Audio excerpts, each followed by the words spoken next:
Hello and welcome to episode 233 of AvTalk. I am Ian Petchnick here, as always, with Jason Rabinowitz. And Ian, good to talk to you back on the computer microphone thingy after spending so much time with you and so many other people in person last weekend. That was the most fulfilling trip I have had in a while. I came away from Dorkfest and Spot LAX, I don't want to say with a new lease on life, but certainly a reinvigoration of my avgeek spirit. It was just such a fantastic weekend with so many people. I think Brett Schneider counted the raffle tickets that we handed out, and there were over 450 participants. So including the NYC Aviation Spot LAX events, it had to have been over 500 people. And I'm pretty sure I talked to almost each and every one of them. Yeah, what struck me the most is that there were a ton of people. Most of the people I spoke to who introduced themselves or I talked to were there for the first time this year, which I thought was really interesting. A lot of people, I said, oh, were you here last year or before COVID? And they go, no, this is the first year I'm here. And actually, a lot of them heard about the whole event, Cranky Dorkfest and NYC, the whole weekend, through us actually last year. And we didn't give them enough heads up to go last year. So they only came this year. So maybe we'll give you a 6-month countdown and a 3-month countdown to book your flights, and we'll be more on top of it. But it was really awesome to meet so many people, so many of you listening right now. So many young people, too. We have to keep the hobby and the interest going in people younger than Ian and myself because we're old and we need the kids to be interested in aviation. And it seems like that's coming along nicely. Speaking of kids, I thought the most impressive person that we met all weekend is a young man of about 14 years old. And so it's not me. All right. No, you were impressive in your own right, Jason. Thank you. But go on. But this young man, he's 14 years old. Dorkfest and Spot LAX, for those that are listening, I guess this is their first episode. Real quick recap. Brett Schneider, who runs Cranky Flyer, which is an aviation news blog, but also runs a wonderful travel agency in its own right. He, a few years ago, well, more than a few years ago, no, I guess 15 years ago now. I believe. Well, it's Spot LAX was the 10th anniversary. Spot LAX is 10 years. So yeah. Dorkfest has been going on a little bit longer, more than 10 years. And we'll double check the numbers for next time. But basically started this whole thing by saying, I'm going to be at In-N-Out next to LAX in Los Angeles. Come eat hamburgers and talk about airplanes with me while they fly over our heads. And it has grown to a 450 person gathering with raffle prizes from, Flight Radar 24 donated subscriptions, airlines have donated tickets or models, other LAX associated places have donated things like the parking spot donated free parking at LAX, that kind of stuff. And just a big collection of avgeeks. And so the 10 years ago, Spot LAX got started with NYC Aviation. And now because it's such a destination, they have them on the same weekend every weekend. And the events are fluid and people mingle between the two. And there's all sorts of things that you can do kind of with both groups along the way. And this 14-year-old young man, who is a listener of the podcast, a subscriber to the app, and bigger avgeek than I think I ever could be, because he has somehow convinced his teacher to let him leave the classroom when there is a cool aircraft flying over so he can go get a picture. All right. That's dedication. Not every aircraft, but if something special flies over during class, his teacher is totally fine with him leaving class to go snap a picture. So he's committed. He's a committed avgeek. And to show his mother how committed he is, he created a 25-slide PowerPoint presentation to convince her to take him from Phoenix, Arizona to Los Angeles for the weekend so that he could come hang out with us, look at planes, and just be in the general vicinity of his people. And it worked. So I was just blown away by first of all, his ingenuity and his commitment, but also his passion. You can tell that this is one of those people who, has found what he loves very early on in life and intends to pursue it to the fullest. So I thought he was the most kind of impressive AvGeek we met all weekend, but there was no shortage of young people there. I think the youngest person there, because they wanted to be, rather than because their parents put them in a stroller and pushed them over to the event. But I think the youngest two were 4 years old. And they're because they loved airplanes, mostly because their parents love airplanes and they've successfully managed to get their kids into airplanes too. But I just thought that was fantastic. And they were so great to talk to because there's no pretense about anything. It's just they were so genuine in their love for the thing that was flying in the sky.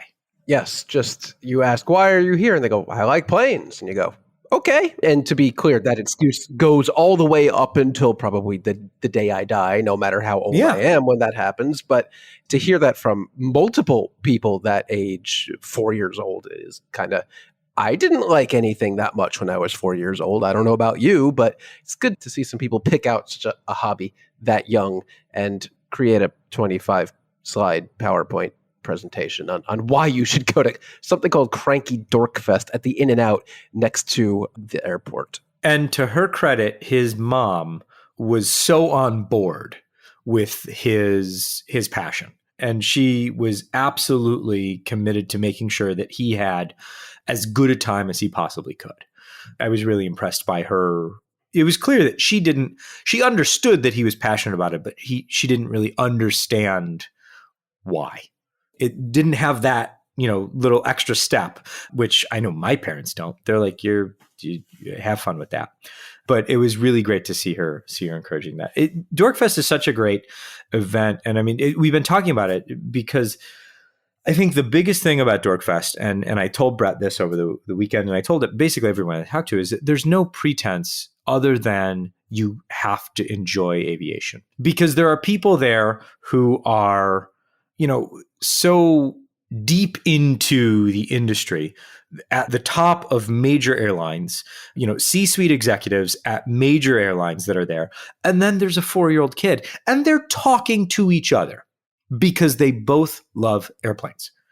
And it's as simple as that. That is why I encourage anyone to begin planning now. It'll be sometime the first couple of weeks in September in LA next year. Stay tuned to us and keep a watch on Cranky Flyer's website for the official announcement of next year's dates. And we hope you can join us then. Excellent. Should we talk a little about how we got there and back? Because I know it's been a little while since you've been on an actual airplane. It has been a while since I've been on an actual airplane. I suppose that's true. If only to talk about your shoes, Jason. We should do that. Okay. We'll get to that. So we've talked about this summer being the summer of suck in New York in particular. Yeah. And you got bit by it, but you could have been bitten worse. I got bit, but we didn't have to amputate, which is important. There you go. Go. That's a picture. For all of June in New York, and in this case, I braved the elements out in New Jersey at Newark. Travel through the Northeast was just awful. And again, the same thing repeated in the first couple weeks of September, where we had lines of thunderstorms to the west that just blocked every route. And of course, this book, I booked United out of Newark, which is always a questionable idea when there's potential weather. But I was originally booked, really happy about this actually, an internationally configured 777, 200, which would have been really nice. Had a nice economy plus seat all picked out. On my way to the airport, I got there a little early. I looked at the radar and saw, oh, geez, there's a lot of storms building. So I got there early and I opted to move up an hour because, it's New York to LA. There's flight literally every hour or better. So I flew standby on the earlier flight, which was a 7.5, not the end of the world, an extra legroom seat, empty middle seat, which made it real good. Yeah, we spent 2 hours and 55 minutes out there on the taxiways waiting to take off. But damn it, we got out. We had 5 minutes left on the clock before I'm not really sure what exactly would have turned us into a pumpkin. I think at the 3-hour mark, we would have had to go back to the gate because of the tarmac delay rules, but then there are no gates or fuel or crew, whatever. We were very much on the clock, and I had people on Twitter listening to ATC saying, my crew is basically pleading, hey, we only have 28 minutes left. Can we please get out of here? And then eventually they got a route, which had us going all the way down to North Carolina. out of New Jersey Yeah. before we were able to turn west to get around the storms. And there's only so many flights that can do that at once. So we got real lucky. We made it out of there with about 4.5 minutes to spare. My original flight that I moved off of did not make it out. They spent 4.5 hours on the ground before turning around and getting a gate. So bullet That's dodged rough. there. But I was on that 757. Technically, that flight did make it out, didn't it? No, it was outright canceled. So it wasn't your original flight that turned into a westbound red eye. No. So all the later ones, that flight was out. That went back to the gate and the crew basically said, see you later, you're on your own. It was the later flights that went out at like midnight and got into LAX at 5 a.m., which is just awful. But it's weird that my 2-hour, 55-minute delay is like, yeah, that's not so bad. All right, I'll take that. Take what you can get right there. Yeah, and on the way back, I was on one of the not well-loved United high-density domestic 777s, the 8th oldest currently active Boeing 777, line number 22. Of course, all top like 10 all belong to United. They like their old 777s, and it was fine, except something happened in LAX on the way out that's never happened to me before. And I don't know if it's happened to many people. I hope not. But when I got there, the line for pre-check was actually quite long. And I didn't want to bother with that because the line for regular security had no one in it. And I figured, whatever. I'll take my belt off, take my shoes off. It'll still be a whole lot quicker than pre-check. So I put all my stuff in one bin. I took my shoes off, took my belt off, my watch, put my bag in the thing. Left the bin there because it was one of those newer style x-ray machines where 5 people can line up at once, put their things in, and then the machine sucks it up and then puts it through the conveyor belt. And when it came through the other side, only one of my 2 shoes was in the bin, which isn't great because you usually need 2 shoes, especially when you're flying across the country and you got to take all sorts of trains and flights. The TSOs, the TSA TSOs on the secure side at LAX could not have cared less that the machine presumably ate one of my shoes. So there's always one of the officers on the other side who's taking the bins that were rejected to be secondary screened. And he said, well, you probably put it in wrong. Well, that's just not helpful, man. Come on. I know how to put a shoe in a bin. I still need the shoe back. I've done it before. And can you please help me find the shoe? What am I going to do here? And eventually I found a manager who was willing to go to the other side and found it somehow on the floor. It got its own bin and went through the machine.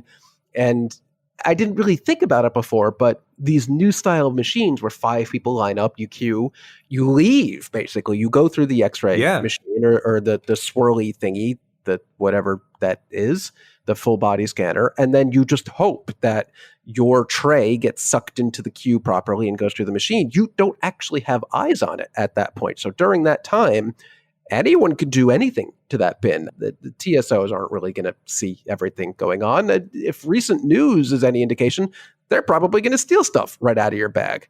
I don't think that was at LAX. I think that was at Miami, which is not too surprising.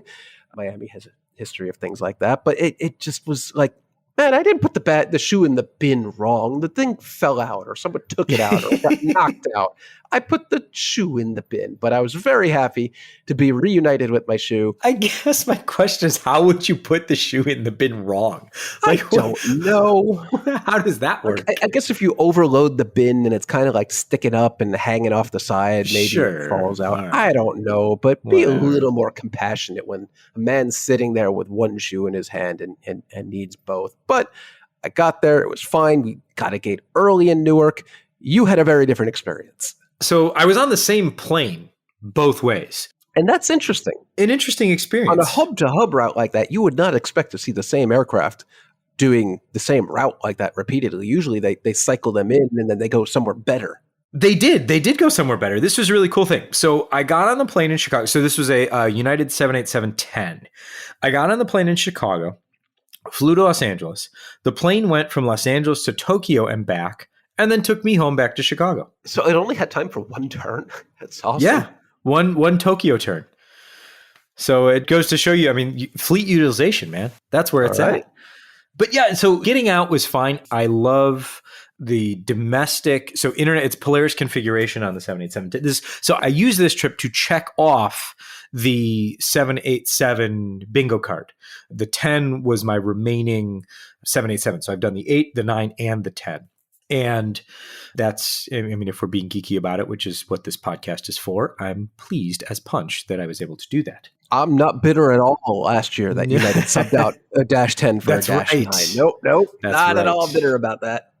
So getting out was fine. My seatmate was super interesting. He was a guy who had been in Chicago, was headed home to Los Angeles, had seen the Pearl Jam show at United Center, and was just on his way home. He was in film and television and a big music fan. He was, judging by his appearance, I'm going to say behind the camera in general, but he was telling me about some of his aviation exploits. So that was really fun to listen to, some of the things that he's done kind of flying wise because of both his job and who he's friends with. Things like flying bush planes in Alaska to go fishing and some other stuff. He had flown on an aircraft that has the Garmin Autoland enabled. Push the button. Yeah, he did not. I asked him, I'm like, well, how tempted were you to push the button? He's like, super tempted. I was like, you didn't push the button, did you? He's like, no, I didn't. Did not want to get in trouble for that one. But yeah, so going to Los Angeles was a completely uneventful flight. It was great.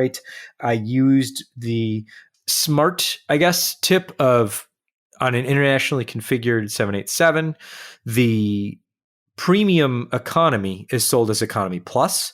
You just have to look at the seat map and make sure you're clicking on the right seat when you're booking. So I took advantage of that. And then on the way home, nothing was terrible. It was like a comedy of anything that could go mildly wrong, like wrong enough to just be annoying is what happened. Like because the plane came back from Tokyo. And the US is special right now. Yeah. And so like the plane came back from Tokyo. So Customs and Border Patrol had to go on board the plane and make sure it didn't bring back any puffer fish or salmon eggs or I don't even know what. But they did a sweep of the plane and that was fine. But United didn't delay boarding. So they didn't tell anybody until they had lined everybody up to board. Oh, you got boarding, not boarding. That stinks. Yeah. And then they were like, oh, customs is on the plane, so we need to wait. And so that took 90 minutes. Fine, whatever. Thanks to schedule padding, we were still going to be roughly on time. Then the crew had to get on board and get the plane ready and all that's fine. You get on board and then we do that. We fly. It was a completely uneventful flight, a lovely crew, a wonderful way to end the weekend. Land. We did a couple circles, which was weird, but what are you going to do? That's O'Hare. And then Uber was $90 to go from the airport to my house, a trip that is normally between $35 and $40. Did you pay it? No, absolutely not. On principle. All right. Blue line it is. This was a work trip. And for those going, why didn't he expense it? Just on principle. Yeah, exactly the same reason why I took the Newark Air train to Jersey Transit to the 3 train to get back to Brooklyn or some nonsense. It took half as long as the flight from LA did. And I'm not paying $170 to come to Newark. Because, it's just unconscionable that is how much it costs. So I took the Blue Line a few stops and got a car from there, and it all worked out. Well, you know what? I'm just going to quote our show notes here because we're already 20 minutes in. We got a lot of news. Great fun. Good time was had by all. Thank you, Ian, for putting that in the show notes. I would not have known that otherwise. You would not have known that otherwise. Okay, so that was 20 minutes of what happened this weekend, if only to say it was an amazing experience, and we're so grateful that so many people came up to us over the weekend and said, we love your podcast. And I listened to every episode, and there were so many people who showed me their phone to prove that they had Flight Radar 24 as one of the most popular apps on their phone. I was like, that's fantastic. And to all of the people that said, hey, I have a problem, and then told me their problem, and then either I've sent it on to our developers or product people for review. Thank you. That's how Flight Radar 24 gets better. So if you do have a question about the app or a problem with the website or anything like that, always email us, because if you've got a problem, I guarantee somebody else does too. And we want to make sure that it's the best experience for everyone. As Jason said, we have a lot of news. News did not wait for us to kind of get back, reset, and grab our bearings. So rude. So, hey, let's just dive right in. And by dive right in, I mean make a soft landing in a field outside of Novosibirsk, which is exactly what a Ural A320 did. They've got to stop doing that. Yeah, right? This is the second since 2019. 3-4 years, yeah. The first one, was a legitimate good idea. This one, we'll get to why probably not what needed to happen. This was a Ural A320 flight from Sochi to Omsk that encountered hydraulic issues. And so decided, because the hydraulic system on the A320 can impact things like braking performance and being able to stop the aircraft on the runway. So they said, let's go to Novosibirsk, and they have a long runway. All right. Nothing out of the ordinary or unprecedented. This is That makes perfect idea. sense. This is good piloting. You want a longer runway for situations where you don't know what the performance capability of your aircraft is. Good idea. Continue. Jason, what's one of the things that every pilot that you know of keeps an eagle eye on almost at all times, but especially in an emergency situation? Oh, in an emergency. Fuel. Fuel is a big one. Indeed, fuel is one of those things where air traffic control is often requesting, how much fuel do you have left?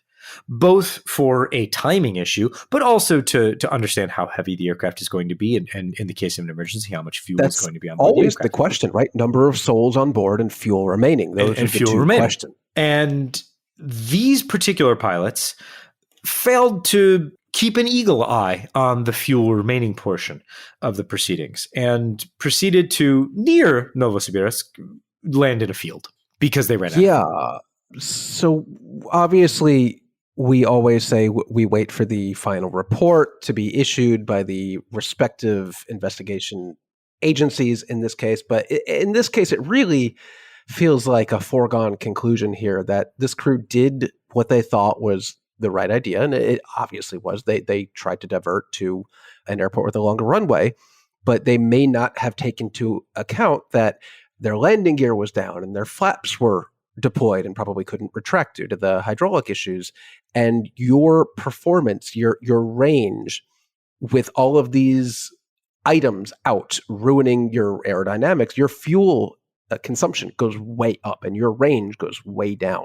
So if they did do any of the math to see what's our range, what divergent airports can we get to, they either did not do it or did it very improperly, to the point where, I mean, when is the last time you can recall that a commercial jet aircraft ran out of fuel and had to ditch in a field? I can't even think of the last time this has happened.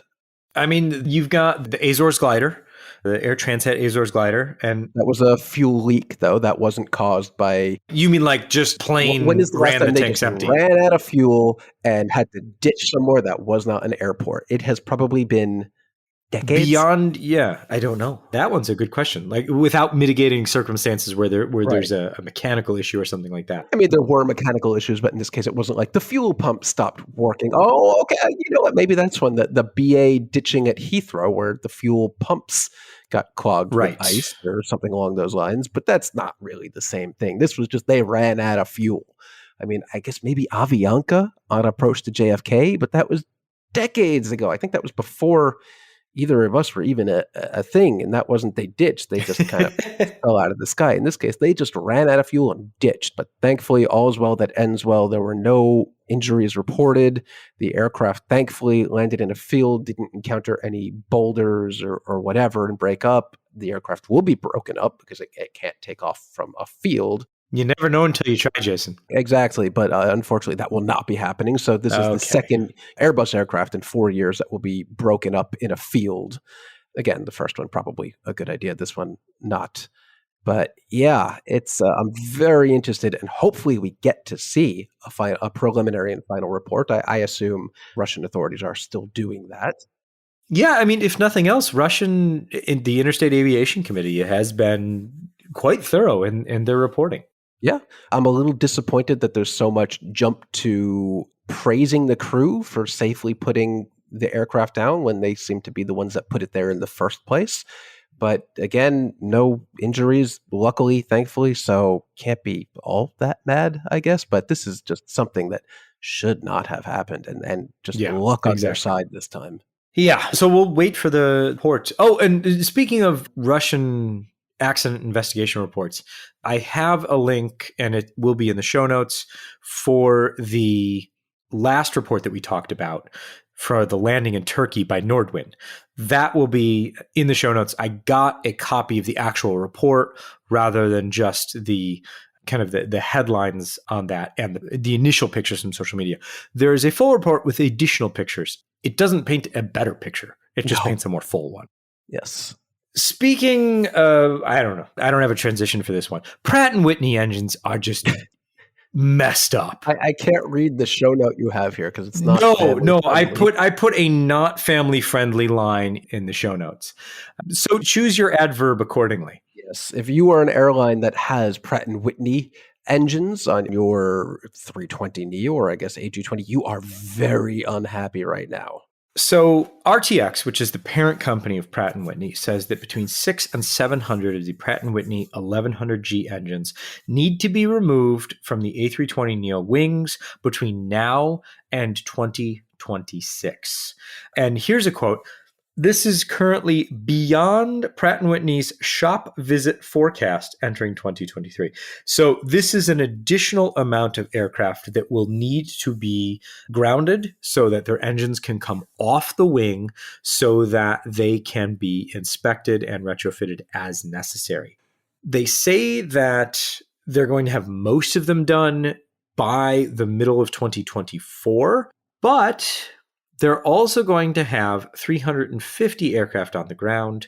So an average of 350 in the 2024 to 2026 period because of when the inspections are going to come due. There is now a flight cycle analysis that needs to be performed. So between the number of cycles and then the inspections are necessary, but then also replacements are necessary at different intervals. So it's getting worse for Pratt & Whitney as we learn more. In the third quarter, RTX will take a $3.5 billion charge. That's billion. They'll be okay. I'm not too worried about them. They'll be fine. But I mean, it's still, billion here, billion there. Pretty soon we're talking about real money. So let's see which airlines are most impacted at the moment. We've got Hawaiian. The quotes from, I think it was the CFO of Hawaiian Airlines were just this side of unprintable. So they're not happy. Wizz is taking a 10% hit as far as their available aircraft capacity. And for an airline the size of Wizz, 10% is not like 2 planes. That is probably dozens. I mean, this is the flip side of fleet commonality. We've always talked about, the doomsday scenario in regards to Ryanair and Southwest, where if there's an issue with the Boeing 737, whether the NG or the MAX, at this point, if there's an issue that grounded those fleets, it would take those airlines offline.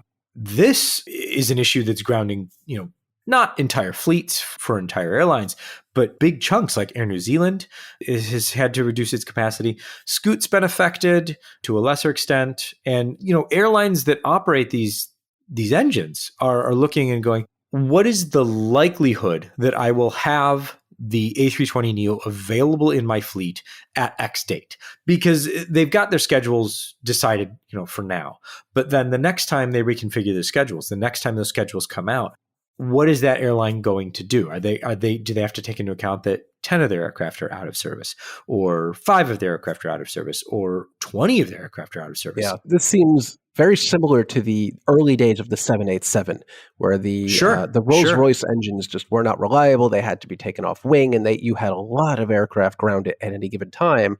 But that's when the 787 was a relatively new, not widespread aircraft. We're talking about the A220 and the 320neo series here. This is far more widespread, far more airlines, far more aircraft at any given time. Yeah, someone at Pratt and Whitney right now is doing the math on how much this is going to cost them, how long this is going to go, and honestly, how much future sales they're going to be missing out on here. Because if I were an airline, I wouldn't be too happy about this. Airlines are not happy. Indigo has basically said, give us any old Airbus aircraft you can, as long as it doesn't have these engines on it. We will take A320ceos. We will take, well, I guess that's really the only older aircraft, but from anybody, we'll take them. Whatever you got, we'll take them, because we need to get, because they operate in nearly all A320neo fleet, and we need to get these aircraft back up in the air. So we'll take whatever you got. Good luck to every one of them. Pour a drink for fleet planners at any of these affected airlines because they're going to need it. Not necessarily related to the particular issues that we're talking about because we just don't know yet, but something that we wanted to flag is the Air China A320neo engine fire that happened in Singapore earlier this week. It was an Air China A320neo from Chengdu to Singapore carrying 146 passengers and 9 crew. I'm always amazed by how many crew foreign airlines carry. Right? You ever notice that? 9 crew? Like 9 crew on an A320neo. On an A320, that's wild. Yeah. So obviously, A320neo operated or powered by the Pratt and Whitney 1100G engines, suffered an engine fire. Everybody, was safe getting off the aircraft and no injuries, thankfully. But we don't know, what caused it. So just flagging that kind of in the same news bracket, but not trying to say that it was caused by any of these issues. Just not a great week for the A320neo as news of the Pratt and Whitney kind of furthering engine issues come about, and then this fire as well. We shall turn our attention now to Boeing. We now know that the Alaska Airlines 737-800 that suffered a gear through wing issue, main landing gear through wing I don't think issue. It's a term for this. I'm a podcaster. I can make up terms, right? Sure. All right. I don't know. That problem, the reason the gear ended up going through the left wing is because of a fractured trunnion pin. You got to look out for those fractured trunnion pins. They'll get you. Exactly. So the preliminary report's out. There'll be a link to that in the show notes. But for all of the talk, and Jason, I think you were the one who gave us caution when we first discussed this particular incident. You said, looking at things, you doubted that it would be a hard landing on the part of the pilots based on the visual evidence that was available. And sure enough, the NTSB coming through and saying, no, it was a fractured trunnion pin. That's true. So there you go. The NTSB in their initial report put out some information about what it takes to be classified a hard landing at Alaska Airlines, because every airline has their own specifications, their own limits on when you would need to actually conduct a hard landing investigation. And in this case, they pulled the recorders from the aircraft and it had a maximum vertical acceleration of 1.71 Gs, where the minimum required for a hard landing at Alaska on this aircraft, at least, would have been 2.2 Gs. So it was a forceful landing, but given the consideration of the horrible weather at the time, the short runway, they were simply putting You want to make sure the aircraft has landed. Yes, and the pilots did actually a phenomenal job if you read the report, because it wasn't that hard a landing. The left engine was dragging on the surface of the runway. I like the captain's comments where it's like, it's kind of pulling to the left. Yeah, it's pulling a little to the left, but they were able to counteract that with rudder to the right, and they were able to keep the aircraft bang on center line and then taxi it off a little bit, and then they stopped and they said, you know what, maybe we should poke our head out the window and take a look, which is exactly what they did. But kudos to the crew for keeping it on the center line and getting it off the runway. And this is a case of, well, let's not jump to conclusions, because the evidence we have really doesn't support that it was a hard landing, because it looked pretty soft to me. And indeed, that is the case. Yeah. A firm landing, but not one that would normally result in the landing gear. Landing with intention, like every other landing you'll ever see at LaGuardia. There you go. In final report news, we now have the final report for United Flight 328, which was the 777 that left Denver in February of 2021 and promptly had an uncontained engine failure. The Pratt and Whitney PW4077 engine failed not long after takeoff, and that particular engine powered a subset of the 777 fleet, and that particular fleet was promptly grounded until adequate inspections of all of the engines could be carried out.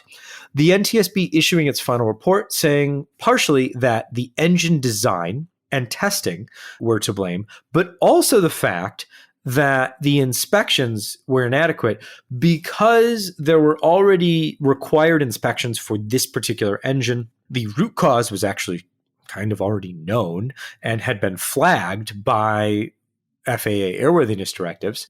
And the NTSB says that inspections of this particular engine had actually revealed metal fatigue in the fan blade that failed. But the blade, despite showing evidence of metal fatigue, had not been removed from the engine. Well, that's problematic. Lesson learned. Yeah. Big lesson learned. I always wonder if the guy who ended up with the inlet cowling got to keep that. Probably not. But Well, it's like, a foul ball in baseball. If you catch it out in the crowd, you can keep it. if it lands in your pickup truck, it's yours now. Yeah.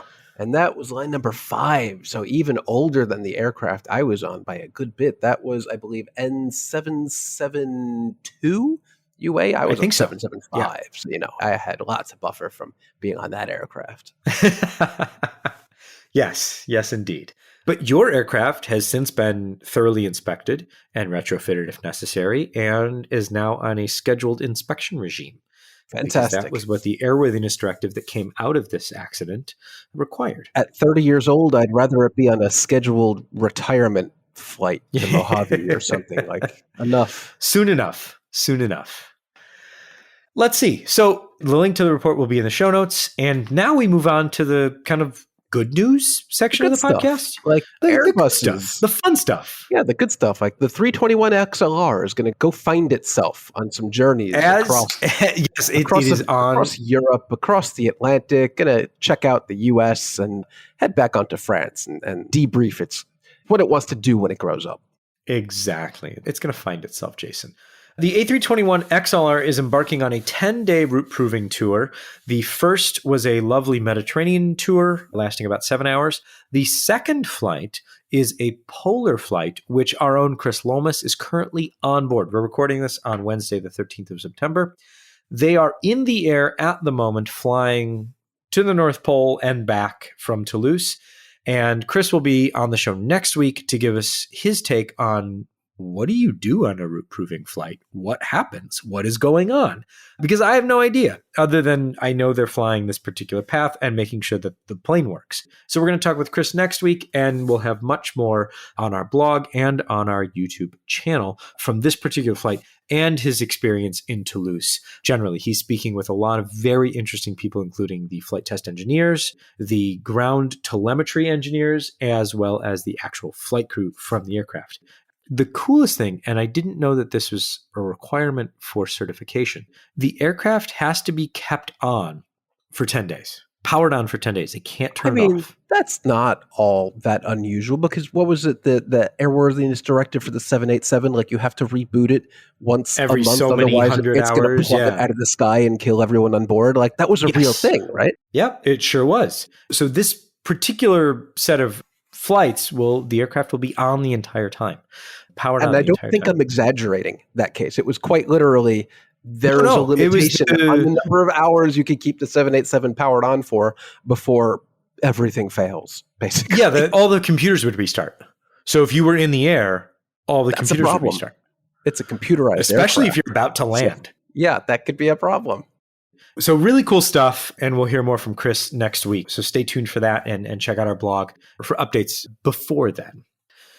Jason, we've talked about this next thing maybe 3 or 4 times, and it's always been in 6 months, or they're looking at the review, or it might be coming. But now it seems that this week, Mexico will achieve or regain its FAA Category 1 status, which is huge news. Great if true and real. This is huge if true. Since May of 2021, they have had the lower FAA safety rating, something we thought would be days, weeks, maybe months if things are really out of whack down in Mexico. But yeah, this is a long time. I hope they're able to regain that. But as we talked about recently, Mexico's playing around with the aviation industry a little bit too much. So maybe the FAA doesn't feel like re-upping that safety rating. We'll see.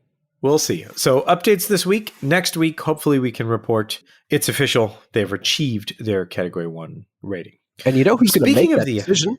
Yes. Well, maybe. We'll see. Maybe. But I like where you're going with that. Thank you. Go ahead. By all means, take this one. A new appointee has been proposed, I guess, to take lead of the FAA, as they have not had a permanent head for 2 years now, I think. Michael Whitaker, currently the Chief Commercial Officer for Supernal. Am I getting that right? Doesn't matter. I think so.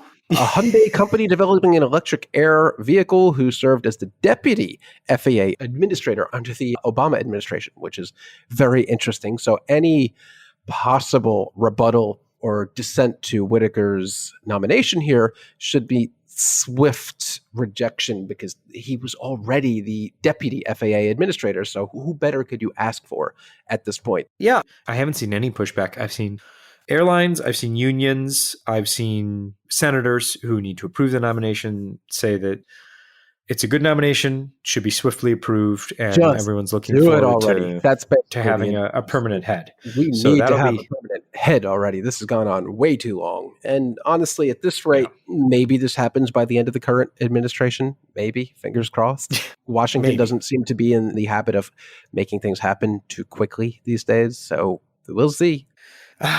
We will see. Hopefully this one moves through quickly. Jason, let's talk about some orders. And I think the first one is the most interesting, if only because the aircraft has experienced not quite a name change, but a developer change or a developer refinement. We've whittled down the developer, and now there's an airline picking up a clean 10 of them. Yeah. So the MC-21, which used to be called the Irkut MC-21, is now seemingly being rebadged as the Yak 21, I think, or is that the Yak MC-21? I'm not really sure, but this had previously been referred to as the UAC, the United Aircraft Corporation, MC-21, but it seems like in this order for Aurora, which used to be a subsidiary of Aeroflot, which is now all on their own out in the way far east of Russia, I think, has ordered 10 MC-21s for, and I'm air quoting right now, as with any, not picking on the Russian development here, I'm picking on all aircraft development, air quoting, delivery between 2027 and 2030. That seems a little optimistic, but you never know. So good to hear of orders for an aircraft you don't really hear much about these days. It's a bit of other circumstances going on in that country. Yeah.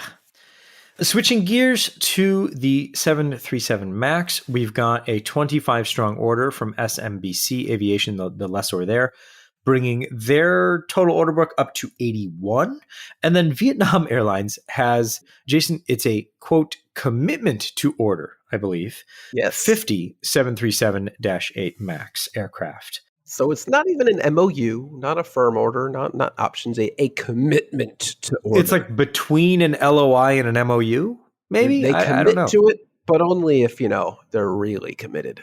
There you go. Speaking of commitment, Lufthansa parked their A380s and said, no, we're not going to fly them anymore. And this was early on in the pandemic. And then they said, okay, we're going to bring them back. And now they're saying, okay, we're going to keep them around. Because of the delays in the 777X program, of which Lufthansa is I think Emirates is a launch customer, but I think they're kind of, just right alongside. It's never really been clear. Yeah. Because of the delays in the 777X program, Lufthansa is looking at keeping its A380s in the fleet at least until the late 2020s, if not early 2030s. So your chance to fly on a 4-engined passenger aircraft, your last chance with a flag carrier, I would say, barring any kind of random one-off airlines, is probably going to be Lufthansa. Yeah, that or a Conviasa A340-300 that will probably be in service forever.